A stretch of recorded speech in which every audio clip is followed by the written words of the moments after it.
और इस ठंड के समय में जितना आप आनंद लेना चाहते हैं खाने का, उतना ही आनंद आपको अब लेना पड़ेगा पढ़ने का। क्योंकि आपको मालूम है कि ठंड के समय ही एग्जाम की टाइम जो है वो आ जाती है। और ये एग्जामिनेशन का टाइम जो है ना, वो इस तरह से आता है कि एक तो ठंड की परेशानी, उसके बाद फिर पढ़ने पे ध्यान लगानी, ये तमाम चीजें जो है ना वो आपको परेशान करती चली जाती हैं। मैं बता दूं, एग्जाम एग्जाम का डेट आ चुका है। और एग्जाम जो है ना, वो एक इस राक्षस की तरह होता है कि जो आपके कंधे पे, आपके सर पे बैठ करके आपको पढ़ने से रोकता है। बोलता है कि आपको नहीं पढ़ना है, आपको नहीं पढ़ना है, आपको सोना है। खास करके जब एग्जाम का डेट आता है तो लोगों की नींदें उड़ जाती हैं, लेकिन फिर भी नींदें आती हैं। बहुत ज्यादा नींद आता है, नींद उड़ा होता है, पर उसे आलस घेर लेता है। उसके दिमाग में ये नहीं समझ में आता है कि मुझे अब करना क्या है, मुझे पढ़ना है, मैं कैसे पढ़ूं, सब कुछ वो भूल जाते हैं। आज उसी टॉपिक को लेकर के मैं बात करने आया हूं। मैं अनिल तिवारी, और मैं आप लोगों से उसी टॉपिक पे बात करूंगा आज कि एग्जाम टाइम में करना क्या होता है, आप किस तरह से स्टडी करें, क्या करें, कैसे करें। मैं बता दूं आपको, एग्जाम में आपके पूरे दिन में ना 24 घंटे का समय होता है। उस 24 घंटे के समय में आप 8 घंटे की पढ़ाई, 8 घंटे की नींद, और 8 घंटे में आप दूसरे कार्य को करने का पूरा निर्णय ले लीजिए। आपको 8 घंटे पढ़ना है, 8 घंटे आपको दूसरा कार्य करना है, और 8 घंटे आपको नींद पूरी लेनी है। क्योंकि नींद पूरी होगी ना, तभी आप पढ़ पाएंगे। और स्टडी के लिए मैं एक आपको खास बात और बताने जा रहा हूं, आप ध्यान दीजिएगा।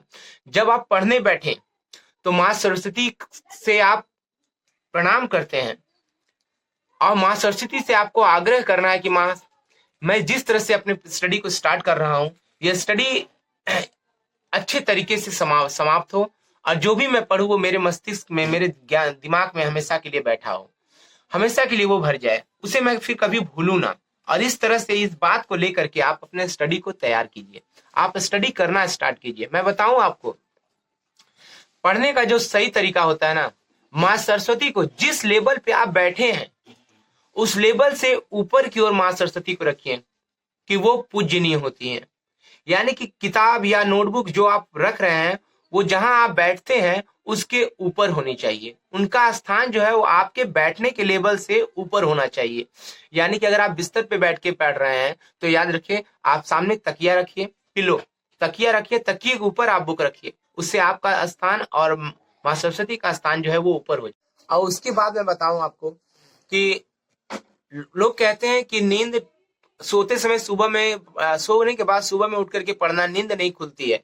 मैं बताऊं आपको, उसके लिए भी आपकी अगर नींद नहीं खुलती है, आप सो जाते हैं और सुबह टाइम से उठकर नहीं पढ़ पाते हैं, आपने अलार्म तो लगा दिया, अलार्म बज रहा है, टिंग टिंग टिंग टिंग टिंग टिंग, अलार्म बज रहा है, लेकिन फिर आप उसी अलार्म को बंद करके फिर वापस सो जाते हैं। मैं बताऊं आपको, आप अपने जहां आप सोते हैं उसके जस्ट बगल में ही है ना, एक एक किसी किसी डिब्बे में या किसी भी एक छोटे से बर्तन में आप पानी रखिए।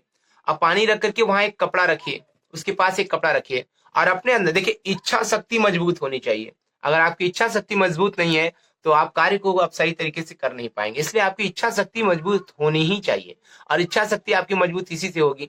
आपको उठना है। आप पहला कार्य, पहला टारगेट है आपको कि जैसे ही अलार्म बज रहा है मुझे उठना है, आप उठिए। और उठने के बाद ये जो नींद होता है ना, ये एग्जाम रूपी राक्षस आपको सोने के लिए मजबूर करेगा, बोलेगा नहीं अभी और सो लेते हैं। उस समय आपको वो पानी रखना है, क्योंकि पानी ऑलरेडी ठंडा हो गया होगा। उस पानी को आप कपड़े में भिगाइए और तुरंत अपनी आंखों पे लगा लीजिए। आप तुरंत अपने आंखों पे लगाइए, आपका नींद जो होगा वो छूमंतर हो जाएगा। आपका नींद छूमंतर हो जाएगा। फिर आप उसी जगह पे, फिर आप उसी तरीके से पढ़ना स्टार्ट कर दीजिए। ये ऐसे ही और भी तमाम टॉपिक्स लेकर के मैं आपके सामने उपस्थित होऊंगा।